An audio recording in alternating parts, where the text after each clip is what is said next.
Hi, I'm Doug Ross. Welcome to this week's edition of the NWI.com Political Roundtable for Thursday, June 7th, day after D-Day. That's right. Here with Mark Kiesling, a Times columnist, and we're talking, of course, first thing we've got to talk about is the raid at Lake County Surveyor George Van Til's office.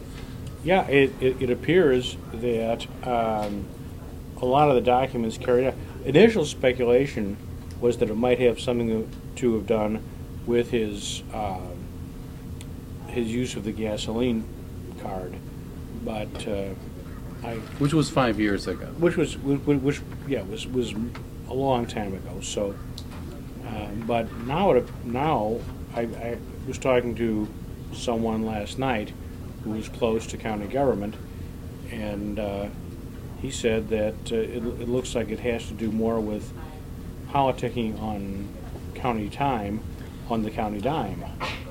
Yeah, and now would this be by Van Til himself, or Van Til and his employees, or Van Til's employees, but not him? How, Well,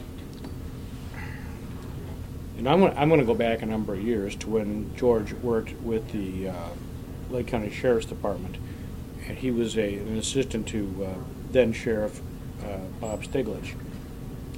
And that does go way back because he's been a surveyor for a long time. Yes, it does go way back, but I would be coming into the office just to chat with whoever was there, and I would find George on the phone doing political things on county time. He would be on the phone with city and town chairman and things like that, and it's so that would not particularly surprise me.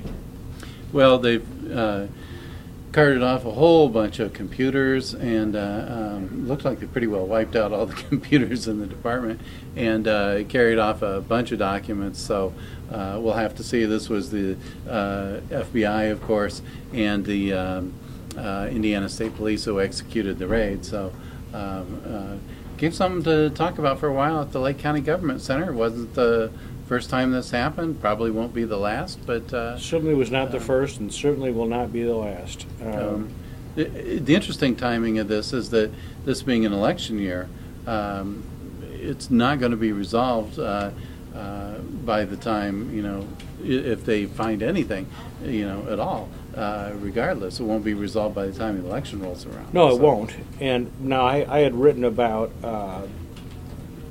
Lake County GOP Chairwoman Kim Kroll, and she and I have not always been on the best of terms, but I think she was in the right corner this time. And one of the things that I mentioned was that George Van Til's opponent in the fall will be Republican Eric Krieg. Right.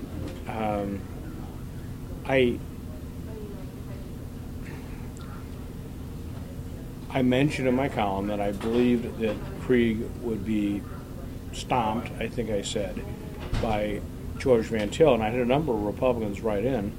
I mean, I assume they're Republicans, write in and say, well, what makes you think Krieg's going to get stomped?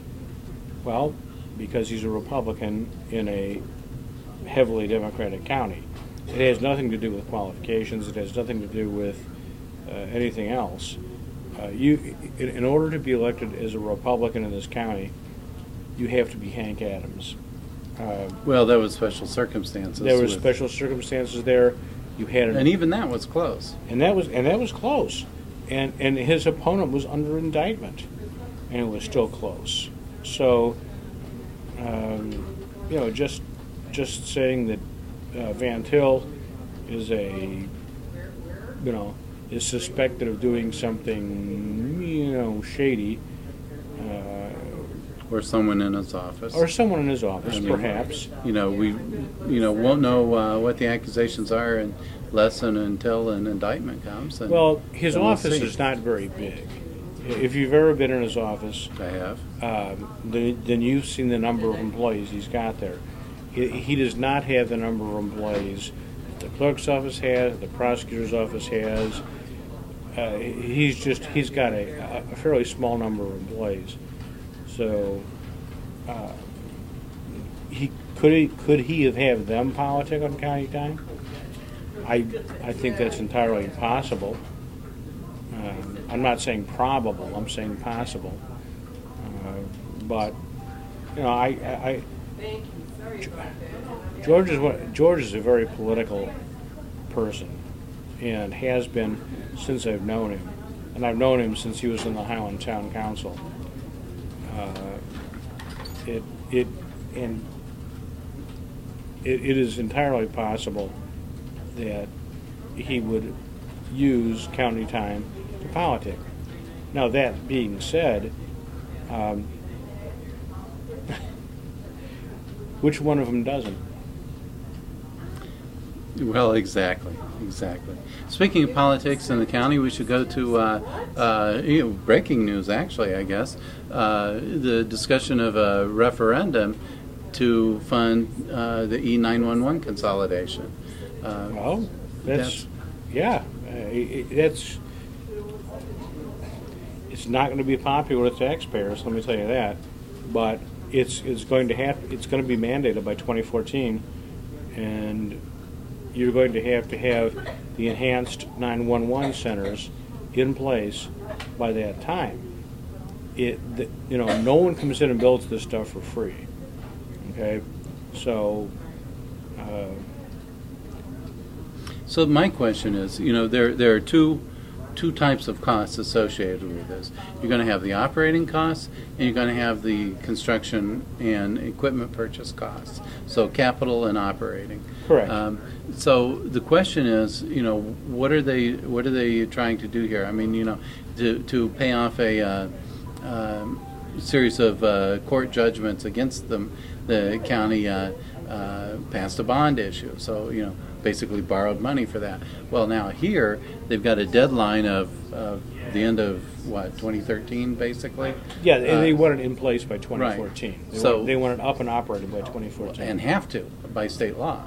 So there's a deadline there, and now here they're pushing it back till fall. So the question is, what if the referendum fails and they don't get the money? Then what are they going to do? They've still got to do it anyway. How are they going to come up with the money? They're not going to be able to come up with the money. The county just doesn't have the money to do that. They're either going to have to enact the extremely unpopular personal income tax.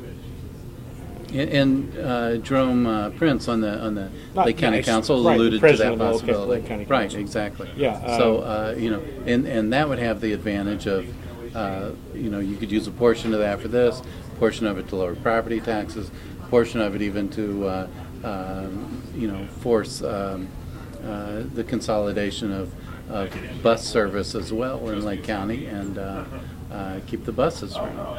Well, one of the things though with a tax like that, and I'll admit, Lake County is the only county out of the 92 in Indiana, right, which does not have the personal income tax for the county.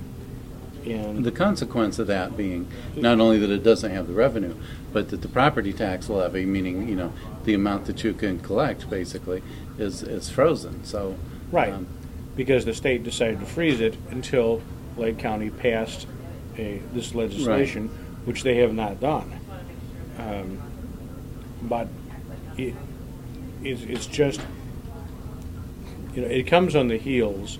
Right, the initial proposal several years ago for an income tax came on the heels of the so-called property tax reform, where the property tax burden shifted, and a lot of people, a lot of people in the north end of the county, where still the majority of the county lives, ended up paying a greater amount of taxes than and then they took, they reduced the tax burden on some of the South County homeowners. Well, the people in North County said, hey, look, you know what? These people are the wealthy people. Why are we subsidizing them? Why don't they subsidize us?